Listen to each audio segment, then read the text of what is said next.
Hello and welcome to Braveheart Conversations, where we learn the art of love through brave and compassionate conversations.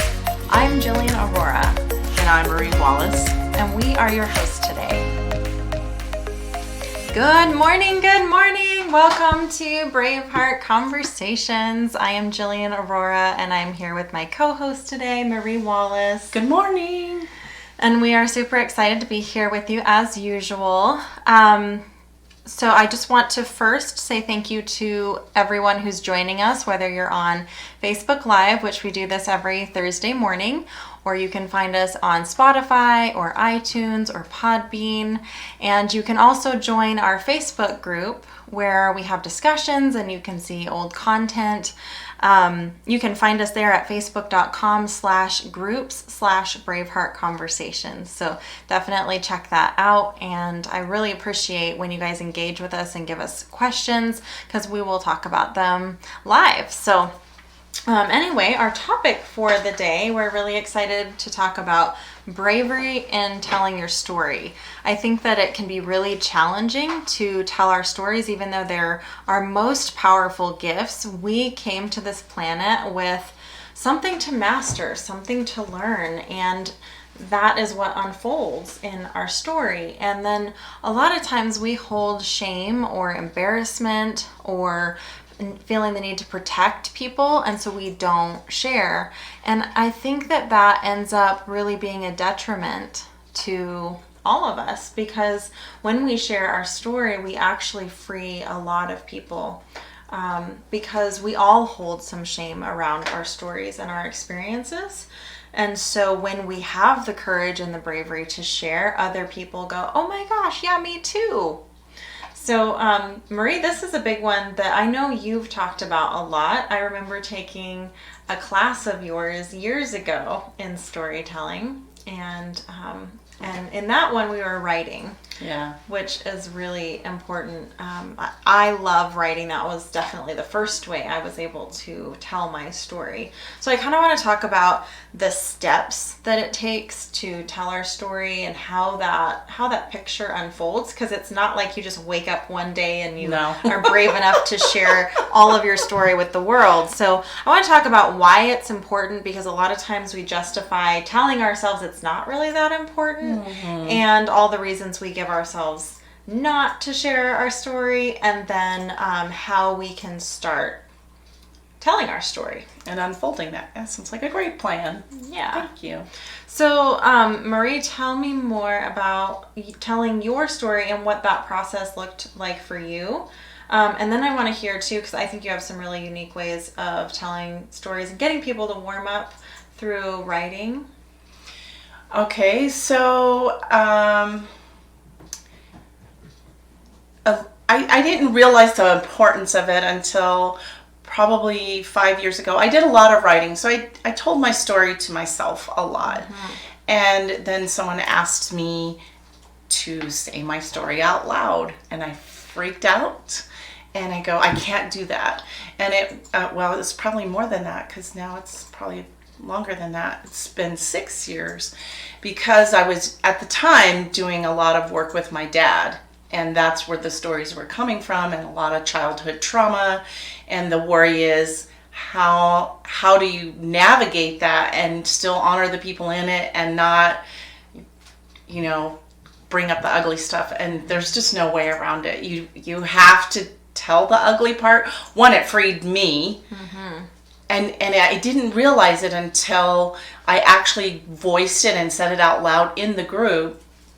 And everybody's like, oh, because sometimes we protect, one, I was protecting me, one, I was protecting my dad, all the people that I was protecting, but two, being able to say those things out loud and get rid of the shame and the guilt and the worry actually allowed others to open up.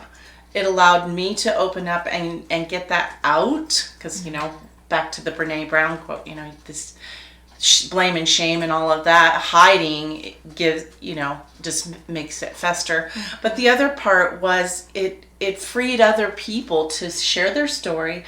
It also said, I'm not alone. Yeah. Because when other people come up to you and go, I had no idea. And then it's also inspiring.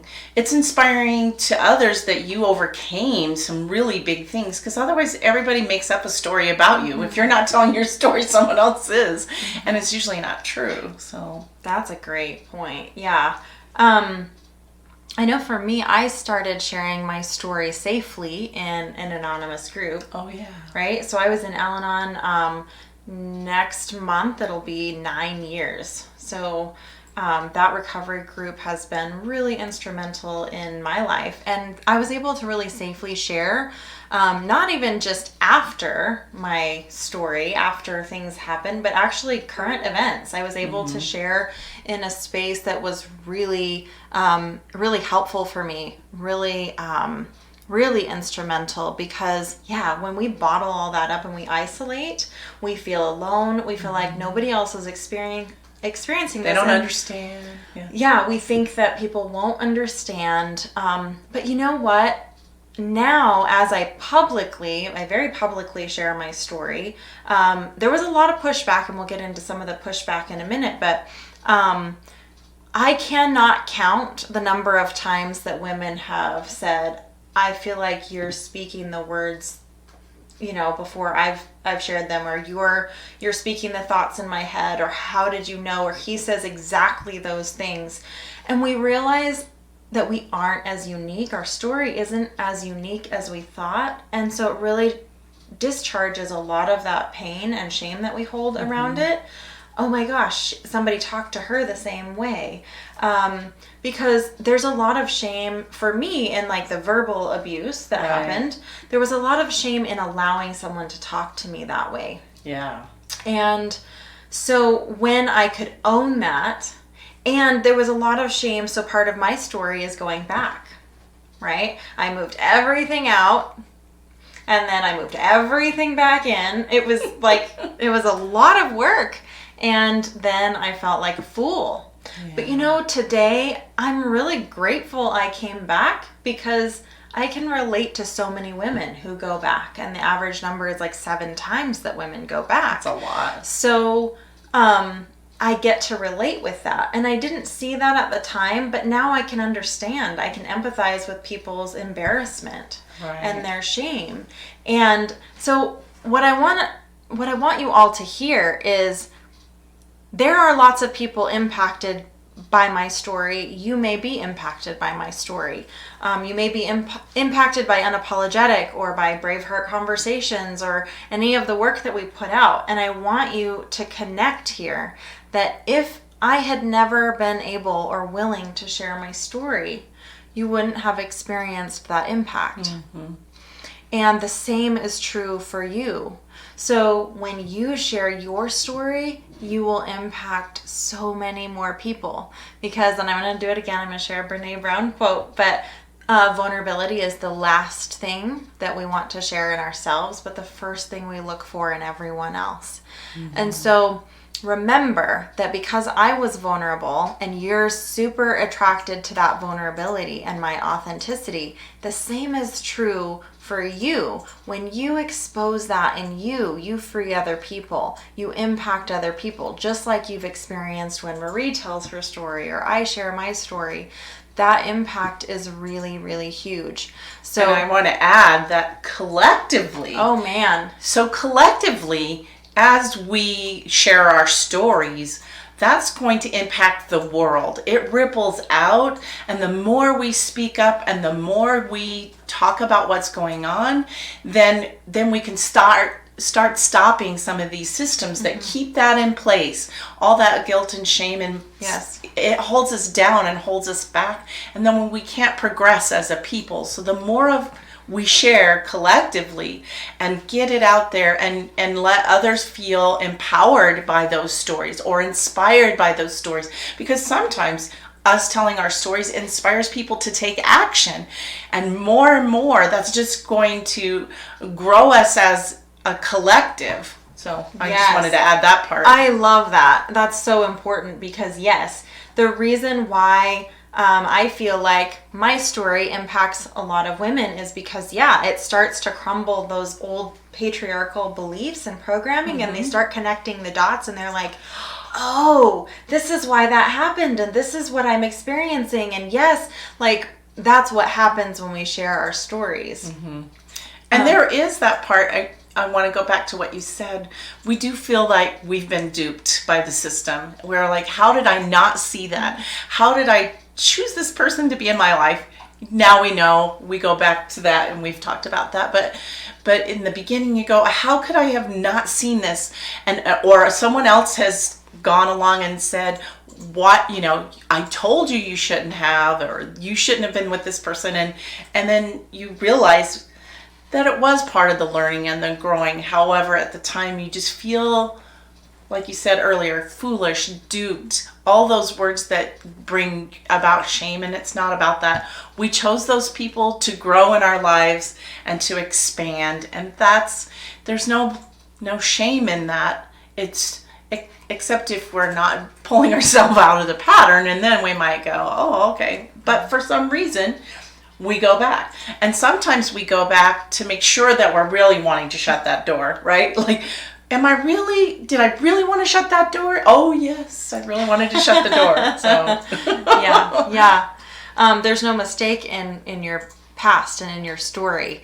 That's what we also get to own. And that's actually a huge part of like the program that I run, Unapologetic. We really talk about self-forgiveness and making peace with your past, and that it's so important that you see why you made the decisions you did, and that it was about mastery, it was about learning, and your soul chose those things for a reason. And I don't want to get into all of that today, but it is a big piece of your story, because when you have shame around why you made those choices, it's going to be very difficult to actually share your story, which is freeing or overcome it for you and for everyone else. Yeah, absolutely. I find that it's huge. If I can't look back with trust in the choices I made, I will have a very hard time trusting myself in the future. And self-trust is so key. I cannot stress that enough. Self-trust is so key to not repeating toxic relationships and patterns. You must be able to trust your inner boss, your intuition. Exactly. Yeah. So I want to talk about some of the barriers to telling our story. What are some of the resistance, the things that it's the pushback, and I'll kind of go into my experience, and then you can talk about some of the resistance for you. So I know a really big piece of resistance for me was I was afraid of protecting other people's reputation, and I was really torn because I knew that the story that I had and the impact that I could make was really big, but I also felt like, well, I don't want to share somebody else's story. I don't want somebody else's reputation to be ruined. I felt like I didn't want to damage relationships. I didn't want people to view me a certain way. Those were really big pushbacks. Those were barriers for me.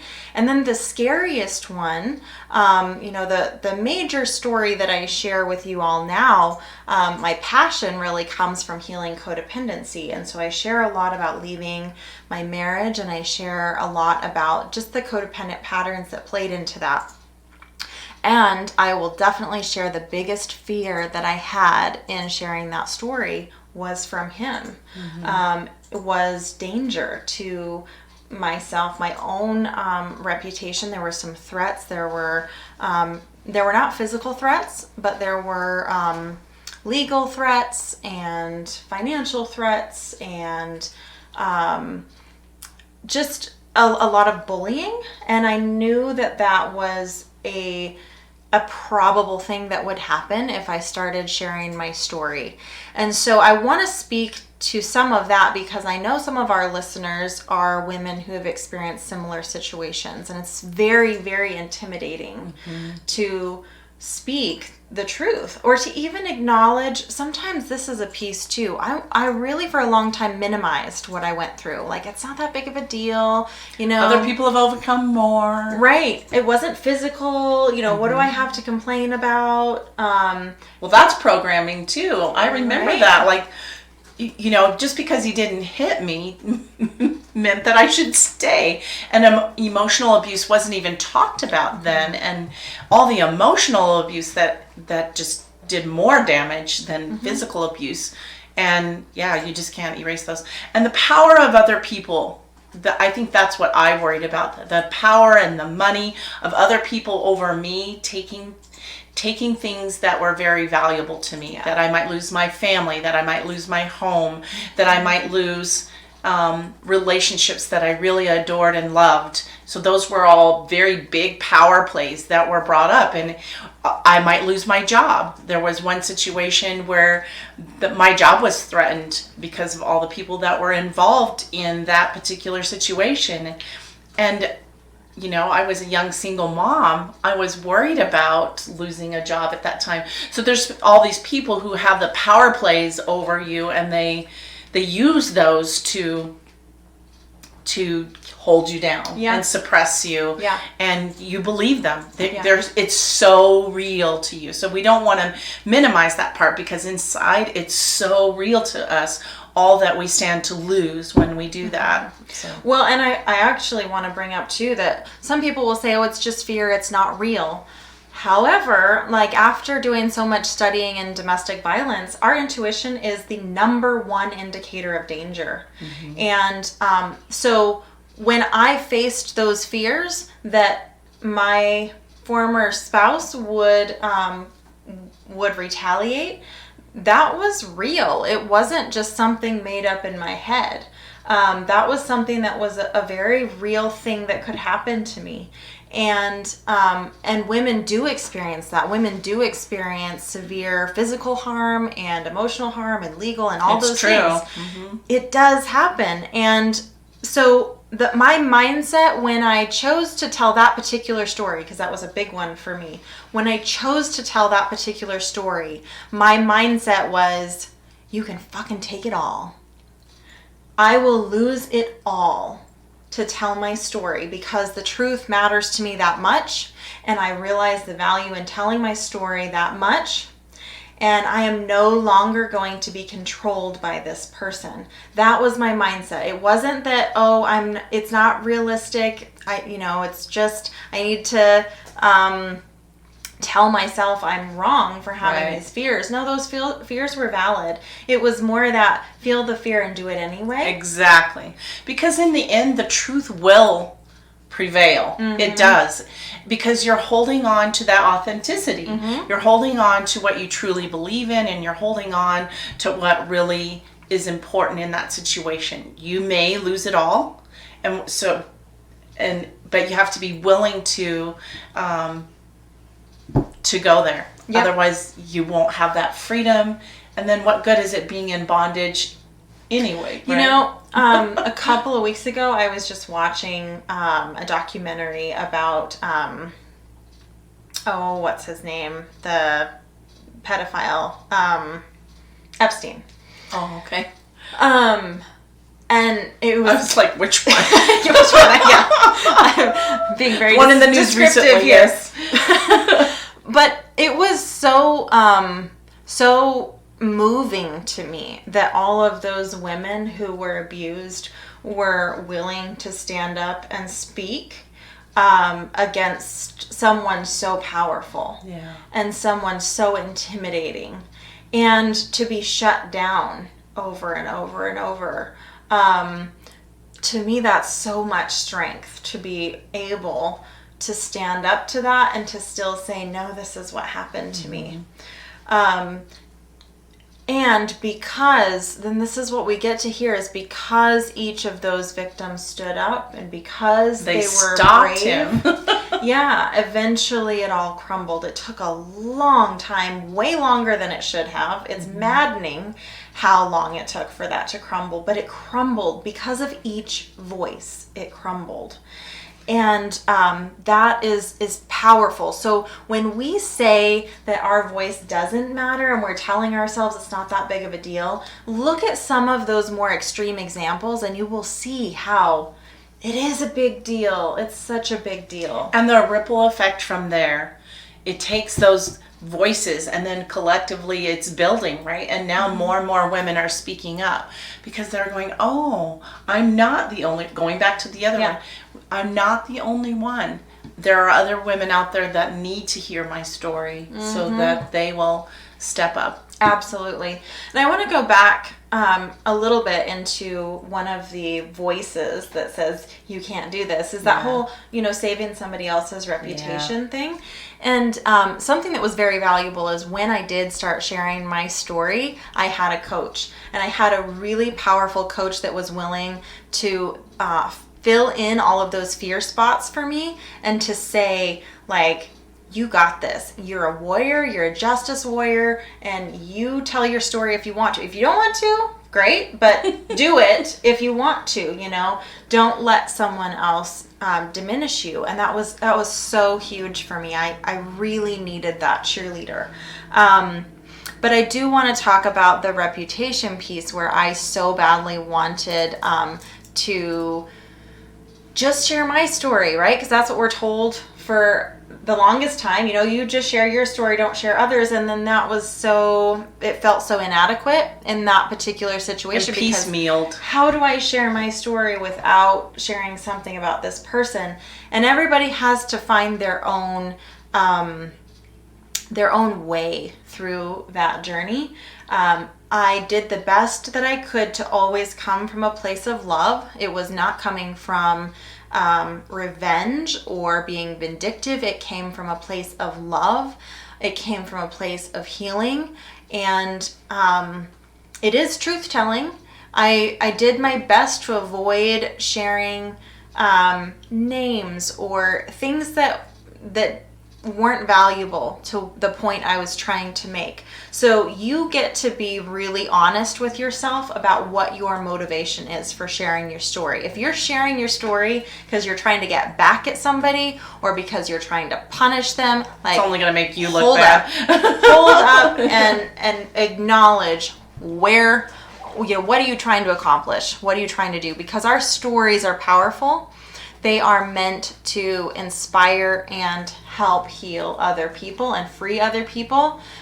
When you stay in that alignment and you have that motivation, you come from such a place of power. But if you're coming from punishment and revenge, everyone will see it and they will turn you right off because that is not helpful. It's just not helpful. So we get to be really honest with our own motivation and sharing our story. The thing is with reputation, if someone was abusive and someone behaved badly, they don't get to be protected. They just don't. They don't deserve protection. So if that's a hang up for you, remember your secrecy and your silence actually perpetuates that cycle. Especially with that particular person, because they'll keep on going and doing it because they've gotten away with it over and over again. Yeah. Yep. So their reputation doesn't get to be protected if they behaved shitty. Mm-hmm. If they didn't want you to talk about them badly, they should not have behaved badly. So we get to own both of that. What is my motivation? And then what is the truth? Am I honoring the truth? Mm-hmm. Because it is okay. It is perfectly okay to say this person was abusive. This person harmed me. That is okay. That is actually good. In order for even your abuser to heal, there must be accountability. Accountability brings healing. Truth brings healing. When we are keeping their secret, we are actually perpetuating the abuse and their own pattern of abusing and even like their self-destruction. Because even in their own abusive patterns, it's not only harmful for you, it's harmful for them. Nobody's happy, nobody wins in that situation. So by you telling your truth, you are healing and actively being a catalyst of healing for everyone involved. Okay, so you're going to face some judgment, and you may face losing some people. So I know when I started sharing my story about my divorce, I knew that some people really would not like me sharing the secrets, because in some people's worldview and the old programming, it tells us the ultimate betrayal is telling secrets. It tells us the ultimate betrayal is actually talking about the bad behavior instead of the actual bad behavior. And it's a really screwed up paradigm, and I choose not to operate in that paradigm anymore. To me, truth gets to be told. And the ultimate betrayal is the bad behavior, not the telling of it. So I get to talk about bad behavior. I don't keep secrets for people. I don't keep secrets for abusers. I'll tell on myself. I believe wholeheartedly that healing comes from transparency. Agreed. On every angle. So yeah, there's gonna be judgment. I lost friends. I lost people when I told my story. But the lie that people will tell you is that when you tell your story, that it's a lonely path. And the thing is, you will lose people, but you will attract your tribe. And I have more friends. I have deeper relationships than I've ever had in my life. More genuine relationships, because I cleared, I purged, I got rid of anybody that did not align. Like, I spoke my truth and they fled. If they didn't want to be there, they didn't want to hear it, like, they left. Exactly. I didn't have to kick them out. I just started speaking my truth and started living in my transparency, and they took themselves out. So it's truly how you get the better relationships, the deeper relationships, the ones that are truly those that are there for you and for that meaningful relationship. So yeah, it's worth it. Yep. And the judgment that comes is not, it's not saying that they're bad or you're bad. It's just saying this isn't in alignment, and that's okay. Today I celebrate that. If I have an epiphany and I get some information that someone is not in alignment with me, I get to celebrate that. Oh, yay. Okay, well, this person just isn't a fit. They're going to go find someone that's a better fit for them, and that's going to make space in my world for somebody who's a better fit for me. So it's not that you're bad and I'm good. It's that we're not aligned, we're different, and that's okay. It's okay. We have spent a lot of our life trying to fit people into our space that don't fit, and trying to accommodate ourselves to them. So I know this is a no, it's a great one. No, it's awesome.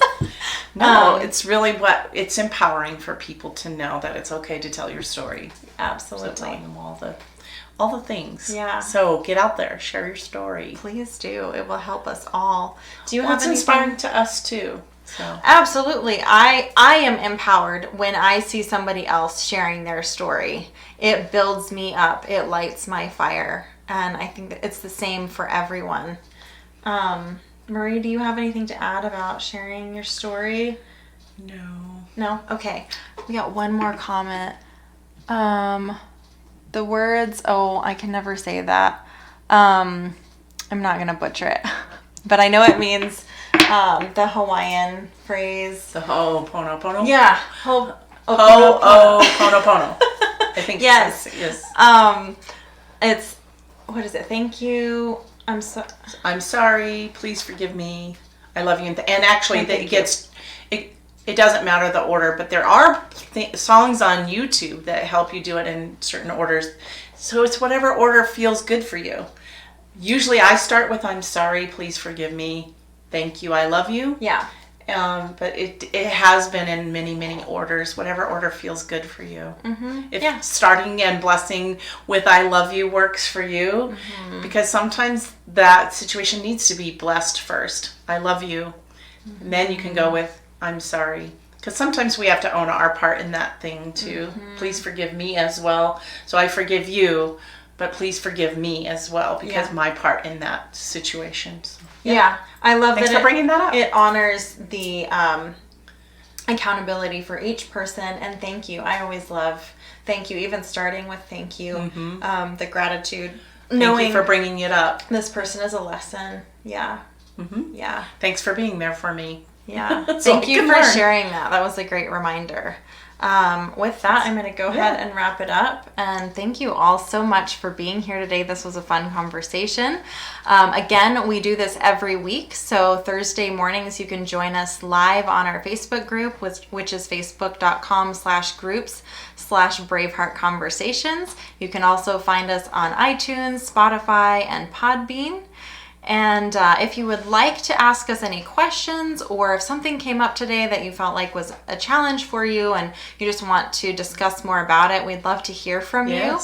You can email me at defytheaverage@gmail.com or Marie at mariesgold.com. Or if you have some questions or topics, new topics for us, we're always open for those too. Always. We love interaction, so thanks for showing up. Yeah, thank you so much for being here. I hope you all have a fantastic week, and we will see you again next week. Bye-bye. Bye-bye.